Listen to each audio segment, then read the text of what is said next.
আসসালামু আলাইকুম। আজকে তৈরি করে দেখাচ্ছি বাসায় কিভাবে খুব সহজে ঝামেলাহীনভাবে ঝটপট ফিরনি মিক্স দিয়ে ফিরনি তৈরি করবেন সেই রেসিপি। আশা করছি আপনাদের ভালো লাগবে। এখানে হাফ কাপের মতো সাবুদানা নিয়েছি। আর এই সাবুদানাটাকে আমি পানি দিয়ে ভিজিয়ে রাখবো 15 মিনিটের মতো। তারপর এটাকে সেদ্ধ করে নেব। আর এই সেদ্ধ সাবুদানাটা আমি ফিরনিতে ব্যবহার করব।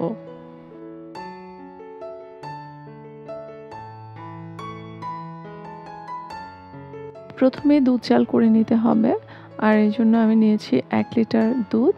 আমি আজকে প্রাণ দুধ নিয়েছি। আর এটা হচ্ছে ফুল ক্রিম লিকুইড মিল্ক। দুধ ভালোভাবে গরম করে নিতে হবে। আর কিছুক্ষণ পর একটা চামচ দিয়ে দুধটাকে নেড়েচেড়ে দিতে হবে যাতে এর তলায় দুধটা না লেগে যায়। ফিরনি তৈরিতে আমি আজকে ব্যবহার করছি প্রাণ ফিরনি মিক্স। সাধারণত এই সমস্ত ফিরনি মিক্সে ফিরনি তৈরিতে যা যা লাগে সব কিছু পরিমাণ মতো দেওয়া থাকে, তাই আর তেমন কোনো কিছু আলাদা করে দিতে হয় না। প্রাণের এই ফিরনি মিক্সে যা যা দেওয়া আছে তা হচ্ছে চিনি, সুগন্ধি চাল, কাঠবাদাম, লবণ, কেওড়া সুগন্ধি আর এলাচ। দুধ গরম হয়ে গেছে। এবার আমি অল্প অল্প করে ফিরনি মিক্স দুধের সাথে মিশিয়ে নিচ্ছি। একসাথে পুরোটা ঢেলে দিতে যাবেন না, তাতে করে এটা দলা পাকিয়ে যাওয়ার সম্ভাবনা থাকে। ফিরনি মিক্সটা অল্প অল্প করে মিশিয়ে নিতে হবে আর অনবরত এভাবে নাড়তে থাকতে হবে। আস্তে আস্তে এভাবে নাড়তে নাড়তে এটা দুধের সাথে ভালোভাবে মিশে যাবে। এখানে দেখতে পাচ্ছেন কাঠবাদাম কুচি দেওয়া আছে। ফিরনি মিক্সে যে চালটা দেওয়া থাকে সেটা এমনিতেই অনেকটাই ভাঙা এবং গুঁড়ো করা থাকে, তাই এটা দুধের সাথে মিশে সেদ্ধ হয়ে যেতে খুব বেশি সময় লাগে না। 15 মিনিটের মতো সময় লেগেছে এটা সেদ্ধ হতে। আর দেখতেই পাচ্ছেন দুধটাও জাল হতে হতে অনেকটাই কমে এসেছে।